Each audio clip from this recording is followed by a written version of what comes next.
Hello everyone, एक ऐसा theorem जो कि पूरे मैथ्स की दुनिया में पूरा तबाही मचा के रखा है, जिसे हम लोग पाइथागोरस प्रमेय के नाम से जानते हैं। आइए इसके पीछे कॉन्सेप्ट क्या है ये समझना बहुत जरूरी है। पाइथागोरस ने बताया कि किसी भी राइट एंगल ट्राइंगल यानी कि समकोण त्रिभुज का जो कर्ण का वर्ग होता है वो लंब के वर्ग और आधार के वर्ग के बराबर होता है। हाइपोटेनस का स्क्वायर होगा वो परपेंडिकुलर का स्क्वायर और बेस का स्क्वायर के सम के इक्वल होता है। इन्होंने ये बताया। इसका मतलब क्या है? उन्होंने बताया कि कोई भी राइट एंगल ट्राइंगल है, ये जो हाइपोटेनस है कर्ण है, इसका यदि हम एक चतुर्भुज बनाएं, ठीक है, चतुर्भुज बनाएं, और कैसे चतुर्भुज बनाएं? एक वर्ग मतलब क्या है? ऐसा चतुर्भुज जिसकी सभी भुजाएं आपस में क्या होती है? बराबर होती है। और फिर हम क्या करें? लंब का वर्ग बनाएं, फिर किसका वर्ग बनाएं? आधार का वर्ग बनाएं।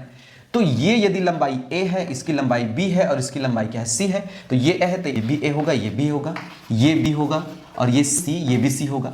इसका एरिया क्या हो जाएगा? a square. इसका एरिया क्या हो जाएगा? b square. और इसका एरिया क्या हो जाएगा? c square. तो उन्होंने बताया कि c square is equal to a square plus b square. उन्होंने ये बताया। अब ये किस में लागू होगा? हमेशा समकोण त्रिभुज पे लागू होगा। मान लेते हैं a की वैल्यू मान लेते हैं 3 है, 3 सेंटीमीटर, b की वैल्यू मान लेते हैं 4 सेंटीमीटर, तो c की वैल्यू हम निकाल सकते हैं। हमको देखना पड़ेगा दोनों। c की वैल्यू मान लेते हैं 5 है, ठीक है। तो यहाँ पे क्या हो जाएगा? 3 का स्क्वायर कर दिए, 3 का स्क्वायर प्लस 4 का स्क्वायर कर दिए, और कर्ण का स्क्वायर करेंगे तो ये 5 का स्क्वायर कर दिए। तो ये क्या हो जाएगा? 9 प्लस 16 इज इक्वल टू क्या हो जाएगा? 25। दोनों साइड क्या है?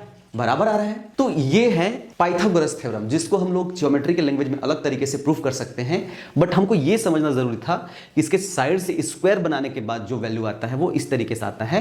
कर्ण का वर्ग बराबर लंब का वर्ग धन आधार का वर्ग। Hypotenuse square is equal to perpendicular square plus base square. ठीक है, वीडियो कैसी लगी? कमेंट बॉक्स में आप यस और नो जरूर लिखें, ताकि इस वीडियो की कमी को और पूरा की जा सके। ठीक है, थैंक यू वेरी मच।